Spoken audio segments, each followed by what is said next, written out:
আসসালামু আলাইকুম। শীতের নতুন নতুন সবজির সমারোহ। এখানে লাউ, ফুলকপি আর নতুন আলু।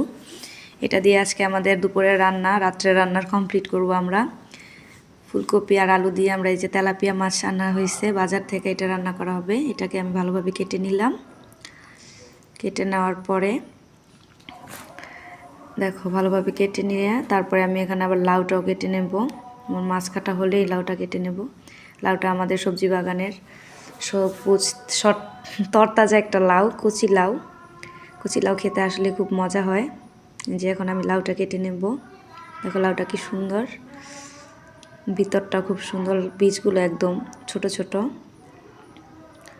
এই যে আমার লাউ দেখো গাছের, এই প্রথম হয়েছে এই লাউটা আমাদের, আজকে প্রথম আনছি, প্রথমই খাবো।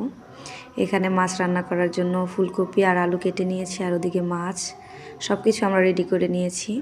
চিংড়ি মাছ দিয়ে আমরা রান্না করব লাউ দেখো, আর এখানে চেওয়া মাছ, এগুলো দিয়ে ভুনা করব। তা আমাদের সব কিছু কোটা বাটা রেডি, এখন শুধু রান্নার পালা।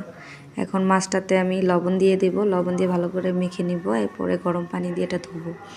মাছটা খুব টাটকা, সেজন্য দেখো ফুলকাটা এখনও লাল। আমি কিন্তু ভালোভাবে ধুয়েছি, তারপরে আবার লবণ দিয়ে গরম পানি দিয়ে ধুয়ে নেব। আর এখানে কড়াইতে আমি চিংড়ি মাছ, লবণ, হলুদ আর কাঁচামরিচ পানি দিয়ে দিয়েছি। এখানে আমি লাউটা দিয়ে দেব।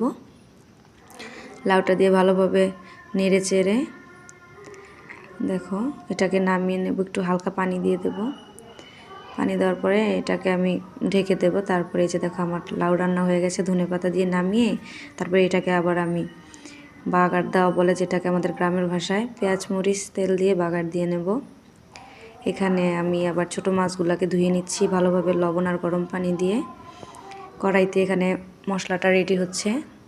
মশলাটা কষানো হলে এখানে সব ধরনের মশলা দিয়ে এটা কষাচ্ছি। আর এখানে টমেটো দিয়ে দিলাম। আর মাছগুলো যেহেতু ছোট নরম, সিদ্ধ হতে বেশি সময় লাগবে না, সেজন্য অল্প পানিতে আমরা এটা সিদ্ধ করব। দেখো হয়ে গেছে। ধনেপাতা দিয়ে এটাকে আমরা নামিয়ে ফেলবো। এই ছোট মাছগুলো গরম ভাত দিয়ে খেতে খুব মজার। এই দেখো হয়ে গেছে আমাদের মাছ রান্না। এখন তেলাপিয়া মাছ রান্না শুরু করব।